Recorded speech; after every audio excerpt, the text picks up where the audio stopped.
사전 증여를 한 금액만큼은 공제 한도에서 제외돼요.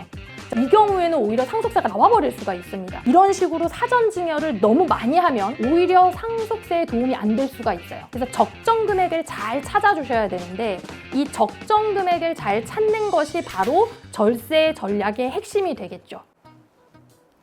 네, 여러분 절세 해법을 함께 찾아드리는 김하나 세무사입니다.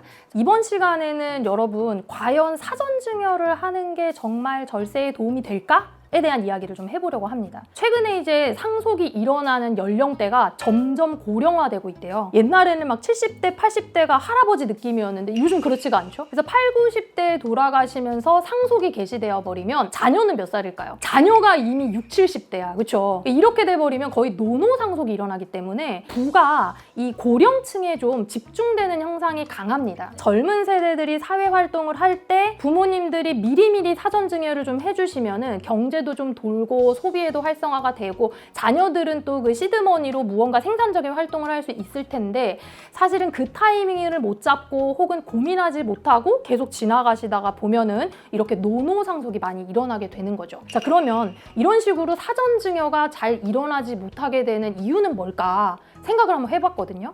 우리나라의 그 부모님들의 자산 구조가 대부분 거의 다 부동산에 몰빵돼 있는 게 사실은 문제거든요. 7, 80% 정도가 부동산에 몰빵돼 있다라고 하면은 이거를 참 증여하기도 애매해요. 부모님이 살고 있는 서울에 있는 한 아파트, 그걸 자녀에게 증여하려고 하면은 일부 지분 증여가 될 텐데 그 지분을 증여한다 그래서 사실은 부모님 입장에서 현금을 주는 건 아니니까 큰 문제가 없을 것 같아도 자녀 입장에서 받은 지분 증여 재산만큼 증여세도 내야 되고 그리고 해당 재산의 취득세도 내야 되는 문제가 발생한단 말이에요. 세금은요 반드시 현금으로 내야 돼요. 이런 식으로 현금으로 내야 되면 이 증여세 또한 만만치 않게 느껴지기 때문에 쉽게 선택하지 못하는 경우가 많습니다. 그리고 이미 내가 부모님이 70대, 80대 이렇게 되어버리시고 내가 뭐 이제 와서 사전 증여하는 게 의미가 있나 이렇게 생각하시는 분들도 있어요. 사망 개시하고 나서 이전 10년 내에 사전 증여한 거는 모두 다 상속재산에 합산된다 하고 제가 지난 시간에 말씀드렸잖아요. 부모님들께서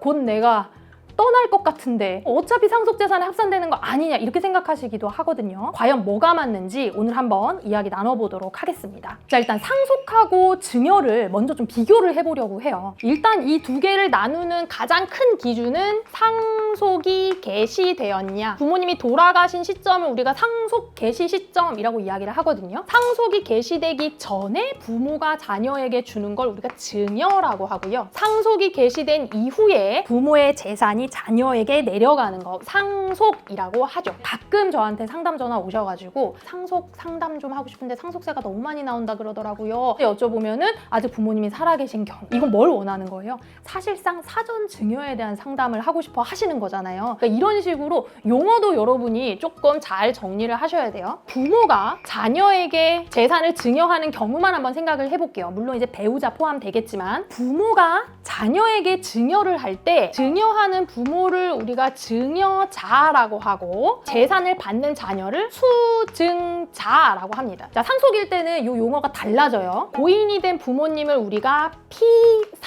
피상속인이라고 하고 남아있는 자녀들과 배우자를 우리가 상속인이라고 부릅니다. 여러분 사실 증여하고 상속은 세율이 똑같은 거 알고 계세요? 증여세도 10%부터 50%까지 상속세도 10%부터 50%까지입니다. 그런데 다른 점이 뭐냐면 증여의 경우에는 재산을 받은 수증자 있죠. 자녀가 받은 재산을 기준으로 증여세가 과세돼요. 그런데 상속은요. 돌아가신 피상속인 있죠? 피상속인의 모든 재산을 기준으로 상속세가 과세되는 유산세 체계입니다. 지난해 유산세를 유산취득세 형식으로 좀 개정을 하자 뭐 이런 논의들이 활발하게 있었으나 아직까지 진행이 되기는 쉽지가 않은 그런 실정입니다. 어쨌든 그러다 보니까 사실은 증여세로 분산해가지고 과세하는 것이 나중에 상속세로 합산해서 높은 세율을 적용받는 것보다는 훨씬 더 유리할 수 있다. 이런 측면에서 사전 증여를 더 권하기는 합니다. 우리가 상속세에서 상속 재산에서 상속 공제를 차감하고 나서 세율을 곱하듯이 증여세도요. 증여 공제를 차감하거든요. 증여 공제를 차감할 때 관계에 따라서 자녀에게 줄 때는 5천만 원까지 공짜로 증여해 줄 수가 있고 배우자에게 줄 때는 6억 원까지 공짜로 증여를 해줄 수가 있어요. 그런데 이거는 일정 기간 내에서만 해당하는 이야기거든요. 예를 들어서 2025년 7월 1일에 아버지가 5천만 원을 자녀에게 증여했다고 해볼게요. 그러면 10년 이내에 똑같이 아버지가 5천만 원을 증여했다라고 하면 그거는 합산해야 되거든요. 요 10년 이전의 기간은 여러분 언제라고 생각하세요? 2025년 7월 1일에 5천만 원을 줬다. 10년 전 7월 1일에도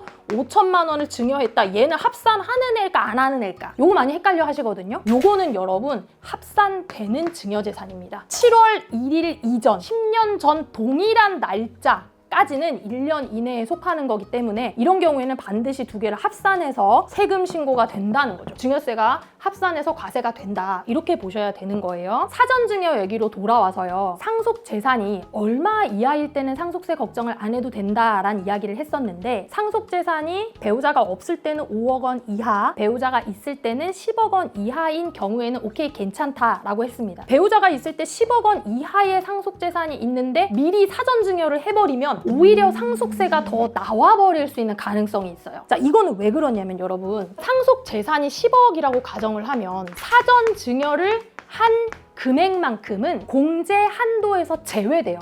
자, 무슨 얘기냐면 원래 10억을 통째로 상속했다 그러면 상속세가 없잖아요. 10억을 통째로 상속했다 그러면 상속세가 없는데 이 중에서 2억 원을 사전증여를 자녀에게 했다? 10억 원에서 2억 원을 차감한 8억 원만큼만 상속공제 한도가 되기 때문에 이 경우에는 오히려 상속세가 나와버릴 수가 있습니다. 10억 원 이하의 분들은 오히려 사전증여하는 걸 굳이 절세 목적으로는 추천드리지 않아요. 물론 근데 자녀들이 힘들거나 사업자금 필요하거나 이런 부모 입장에서 줄 수는 있겠지만 상속세 절감 목적으로는 좀 피하는 게 좋으시다. 자, 그럼 10억 원이 넘어가면 무슨 기준으로 생각을 해야 될까? 우리 부모님의 상속재산이 10억 원을 넘어간다. 이런 경우에는요, 여러분 사실 배우자 공제가 핵심이에요. 배우자가 살아있어서 배우자 공제를 많이 받을 수 있는 경우에는 이런 식으로 사전증여를 너무 많이 하면 오히려 상속세에 도움이 안 될 수가 있어요. 그래서 적정 금액을 잘 찾아주셔야 되는데 이 적정 금액을 잘 찾는 것이 바로 절세 전략의 핵심이 되겠죠. 증여세도요, 현금으로 바로 납부해야 되는 거거든요. 부모님으로부터 증여재산을 얼마를 받으면 증여세를 얼마를 낼까? 요거 그냥 제가 대충 값만 한번 잡아드리면은 이 이상 받으시는 분들도 있겠지만 1억 원일 때는 500만 원이고요. 2억 원일 때는 2천만 원이고요. 3억 원일 때는 4천만 원, 4억 원일 때는 6천만 원, 5억 원일 때는 8천만 원입니다. 제가 이렇게 말씀드리잖아요. 그럼 어떻게 생각하냐면 부모님한테 공짜로 1억 원 받는 거잖아요. 5천만 원 공제되고 나머지에 대해서 10% 붙어가지고 500만 원 세금 내야 돼요. 그럼 되게 아까워하세요. 왜냐면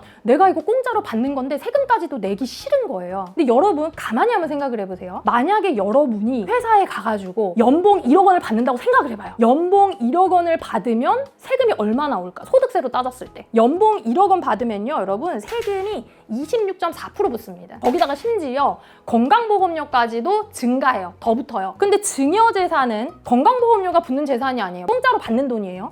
이렇게 공짜로 받는 돈을 끼끗해야 500만 원이야. 이거 여러분 실효세율로 하면은 몇 프로 돼요? 얼마 되지 않아요. 그런데 1억 원을 연봉으로 받았다? 그럼 26%를 세금으로 내야 되는 거예요. 내 입장에서 소득 증가가 있는 걸로 치면은 그렇게 높은 세율이 아니라는 거죠. 하물며 내가 연봉이 3억이다. 내가 연봉이 5억이다 생각하면요. 거의 소득세로 따지면 세금 절반 다 날아갑니다. 그래서 증여세 내는 거를 사실은 크게 아까워하지 않으셨으면 좋겠어요. 사전증여를 고려하시다가도 이 세금 내야 된다 그러면 조금 하시는 분들 있거든요. 왜냐면 생돈 나가는 것 같아가지고. 그런데 이거를 내가 일해가지고 근로소득이나 사업소득으로 번다 생각해보세요. 세금 더 많이 나갑니다. 그러니까 이 돈을 또다시 증여받더라도 혹은 증여받은 금액에서 일부를 내가 좀 덜 가지더라도 차라리 이렇게 사전증여를 통해서 상속을 준비하는 게 훨씬 더 유리할 수 있다. 자녀에게도 어때요? 미리미리 재산을 좀 분배해가지고 다른 일들을 도모할 수 있는 기회가 되는 거니까요.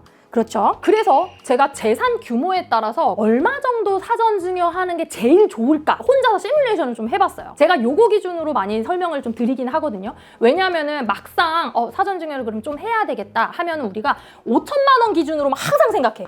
왜냐하면은 5천만 원까지는 세금 안 나온다 그래고 항상 5천만 원, 10년에 한 번씩 5천만 원씩만 주는 거예요. 그래가지고는 재산 많은 분들은요 이거 깎아먹기 되게 힘듭니다. 그래서 제가 제시하는 기준은 예를 들어서 재산이 한 20억 정도 있다. 그러면 자녀 한 명에게 한 3억 원 정도 미리 사전 증여하셔도 세금 납부한다고 해도 배우자 공제 풀로 활용을 하면은 절세 효과가 있습니다. 그리고 또 하나 재산이 30억 정도 되는 분이다. 그러면 자녀 1인당 5억 원 정도까지 주시면 굉장히 좋은 절세 효과를 누릴 수가 있다. 그 수준 안에서 미리미리 증여도 좀 계획을 해보시고요. 중요한 거는 배우자 공제하고 범위를 잘 조정해가지고 최적의 사전 증여 포인트를 찾으시기 바라겠습니다. 제가 이제 서두에 말씀드렸던 것처럼 이렇게 미리 증여를 하려고 해도 부모님 입장에서는 내가 기대 여명이 너무 길어지니까 나도 노후에 자금이 필요한데 걱정도 되실 수가 있어요. 그런 부분도 고려하시고 하지만 또 반대로 우리 40, 50대 우리 자녀분들은 내가 생활을 하면서 이런 자금들이 정말 꼭 필요할 때 부모님으로부터 오히려 내가 소득을 버는 것보다도 증여세를 내므로써 더 좋은 효과를 누릴 수가 있고 결국에 부모님이 돌아가시면 어때요? 상속세는 자녀가 내야 되는 겁니다. 받은 상속 재산에서 미리 상속세 절감도 해줄 수 있는 효과가 있기 때문에 모두 모여서 한번